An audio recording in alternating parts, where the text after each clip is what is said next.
Welcome back, my friends, to the Moto Guzzi show that never ends. Today we're taking maybe the final look at the Brooklands cans. I've made one or two changes. I'll go through them as we go through the video. Guzzi dog is not here today. She's going for a trip to town. Okay, so fuel is on. Carbs have been tickled. Switch is on. Throttles are free. Bike is in neutral. Yep. We have ignition. Okay, so that's a true cold start.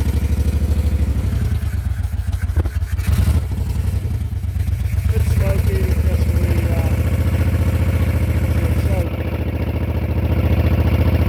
right, I think you'll agree.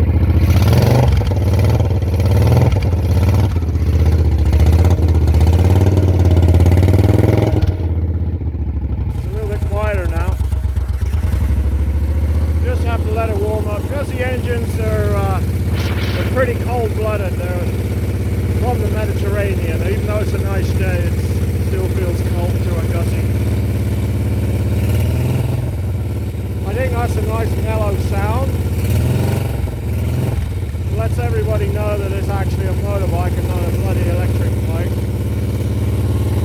Let me get rid of a bit of choke.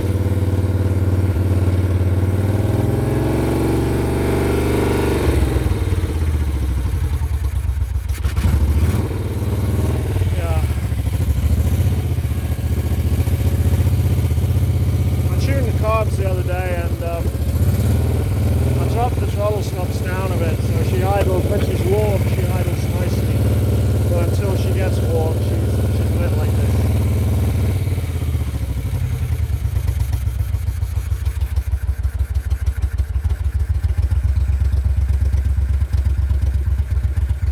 We'll leave it for like that. She may cut out on us. Yeah, she's only running nearly on one.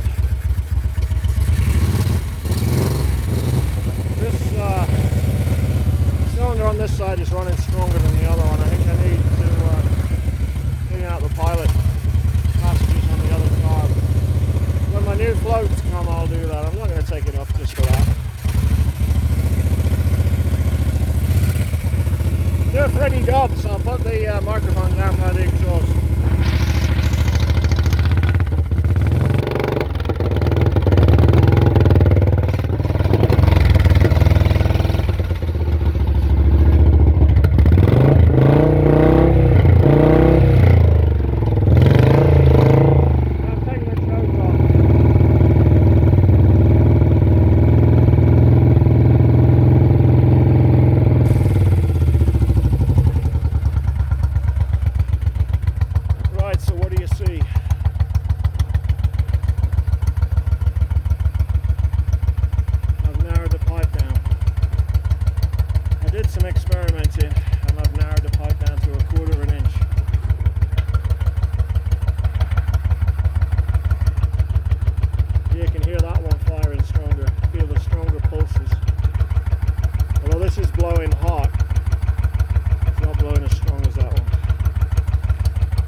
Okay, we turned her off.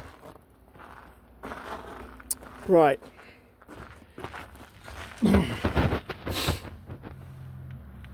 Since last time, what have I done? Well, I installed the baffles in this one, and then I tried it again. It wasn't worth making a video because the bike was making less noise, but it's still a little bit too much bark. So then I experimented with welding little pieces over the tail, over the fishtail, and yeah, that reduced the noise, reduced the bark, and rather like sticking your fist in a trumpet, it mutes the sound a little. So eventually I decided, oh screw it, let's modify the fishtails. So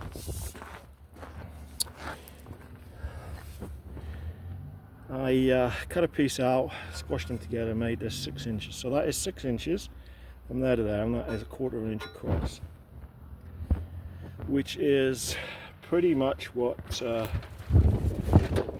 the Brooklands silencers were. So maybe those old guys in 1925, maybe they actually knew something without computers.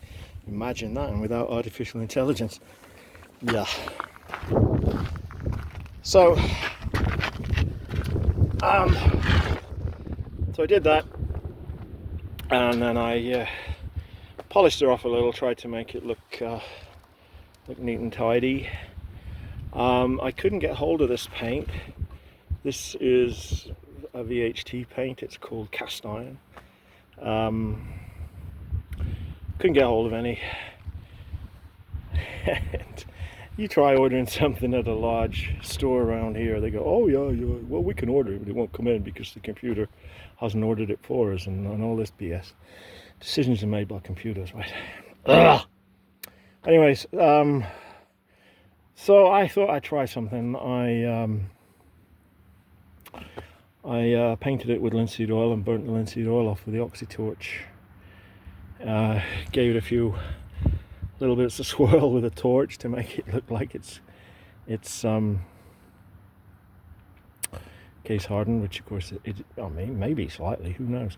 Yeah, just to give it a bit of color, break up the thing, make it look old, as old as I can. I want it to be patinated. I want it to look like something that was made in 1925 and has just been taken off the shelf and put on the bike.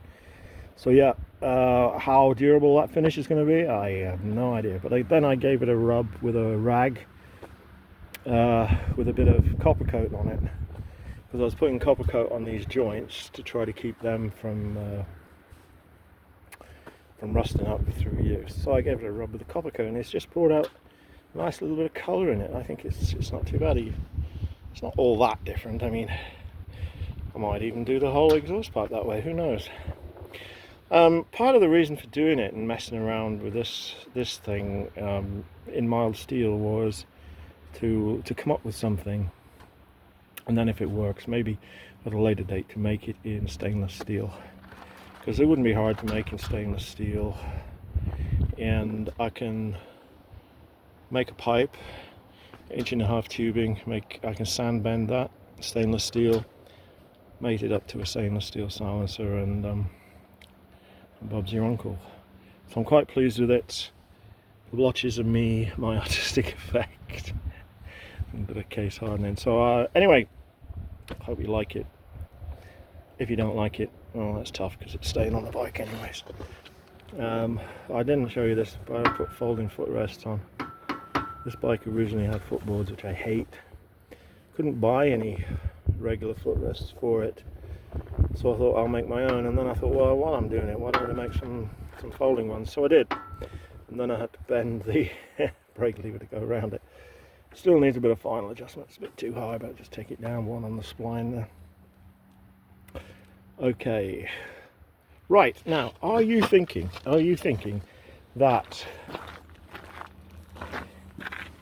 1/4 inch is too much restriction, like I was thinking?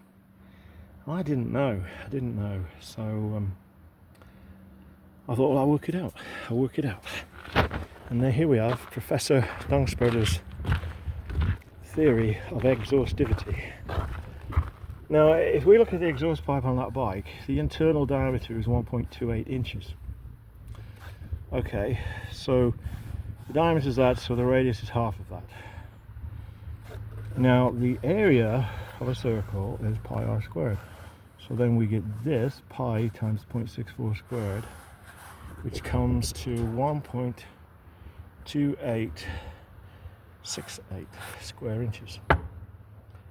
So that's the area of our pipe. So the gases are coming through that. Now, you think, well, we're going to shove it through a 1/4 inch outlet. It's going to restrict the gases. Now, is it? Now, we know that the silencer is not restrictive because there's room for expansion in there. And it's 1.5 inch going going in, so it's pretty much the same as that going in and coming out. So no restriction there. So let's look at the fishtail. Dimensions of the fishtail are 6 inches by 1/4 inch wide. Well, 6 times 1/4 is 1.5, so that's 1.5 square inches. So the fish tail outlet is actually larger than the inlet, so we've got no restriction there. Now, haven't ridden the bike on the road yet. Now, if I feel that the bike is being restricted by the silencer, then I can do what the Brooklands boys did, which was to drill holes. Okay, so how many holes do you drill? Now, we know they said they had to be in the rear half of the fishtail only. This is for their competitions, but maybe they knew what they were doing too, who knows. So let's look at the holes. Now, the size of the holes that they specify is no bigger than 332. So 3/32 of an inch is the diameter of the hole, so the radius is 3/64, if my schoolboy maths are correct. Now, so the area of a hole, don't go there, the area of a hole is pi times that. That is a decimal version of that, you know, for people who don't understand fractions. So the area of a hole is this, which is 0.1473 square inches. So if we times that by 10, we get 1.473 square inches. So 10 holes is the same as the fish tail. Fish net. Oh Jesus, where's my mind going? So 10 holes is as big as the fish tail outlet. Oh God, I've got to change the subject. Right, so there we go. So the answer will be, if it's restricting, then I will drill 10 holes here, in that area there, similar to a Velocet silencer. I won't put any on the inside because, like I said, I don't want hot gases going out and then up onto some soft luggage, probably melting the luggage, maybe setting fire to it, but certainly melting the butter in your sandwiches if you haven't been there. Okay, so there we go, that's it for today. It's goodbye from Professor Dung Spreader's College of Exhaustivity,